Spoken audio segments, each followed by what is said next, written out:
Ambedkar G ಕಿ.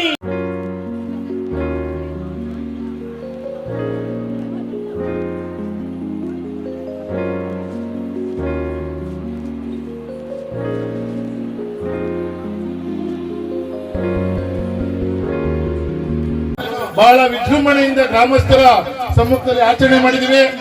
Doctor Baba Saheb Ambedkar ಏನ್ ಸಂವಿಧಾನ ಬರೆದಿದ್ದಾರೆ ಅದರಿಂದನೇ ನಮ್ಮ ಬದುಕು, ನಮ್ಮ ಜೀವನ.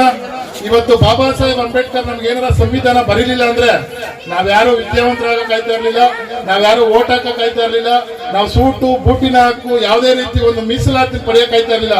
ಇವತ್ತೇನಾರ ನಾವು ಒಂದು ಓಟ್ ಹಾಕ್ತೀವಿ ಅಂದ್ರೆ ಅದು ಡಾಕ್ಟರ್ ಬಾಬಾ ಸಾಹೇಬ್ ಅಂಬೇಡ್ಕರ್ ಕೊಟ್ಟಿರುವಂತ ಭಿಕ್ಷೆ ನಾವೆಲ್ಲ ಬದುಕ್ತಾ ಇದೀವಿ.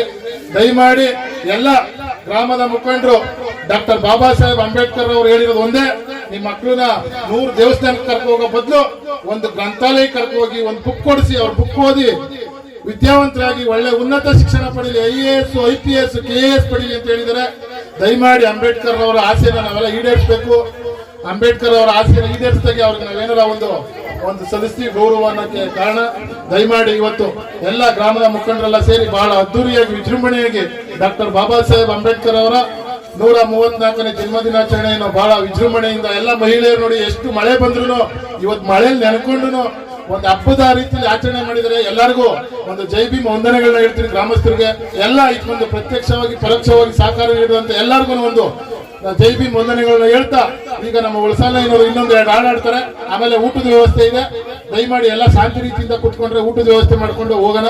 ಈಗ ಮಳೆ ನಿಂತಿದೆ, ಇನ್ನೊಂದು 2 ಹಾಡು ಹೇಳ್ತಾರೆ. 2 ಹಾಡು ಹೇಳಿದ್ಮೇಲೆ ನಾವೊಂದು ಈ ಕಾರ್ಯಕ್ರಮವನ್ನ ಮುಗಿಸೋಣ. ಊಟದ ವ್ಯವಸ್ಥೆ ಇದೆ, ಎಲ್ಲರೂ ನಿಶಬ್ದವಾಗಿ ಊಟದ ವ್ಯವಸ್ಥೆ ಮಾಡಿ ಡಾಕ್ಟರ್ ಬಾಬಾ ಸಾಹೇಬ್ರ ಅವರಿಗೆ ಗೌರವ ಕೊಟ್ಟಿಗೆ ನಾವೇನಾರ ಪಡ್ಕೊಂಡ್ರೆ ಡಾಕ್ಟರ್ ಬಾಬಾ ಸಾಹೇಬ್ರಿಗೆ ನಾವು ಅಗೌರವ ಸೂಚಿಸಿದಂಗೆ ಆಗೋದಿದೆ. ದಯಮಾಡಿ ಎಲ್ಲ ಶಾಂತಿ ರೀತಿಯಿಂದ ವರ್ತಿಸಬೇಕು.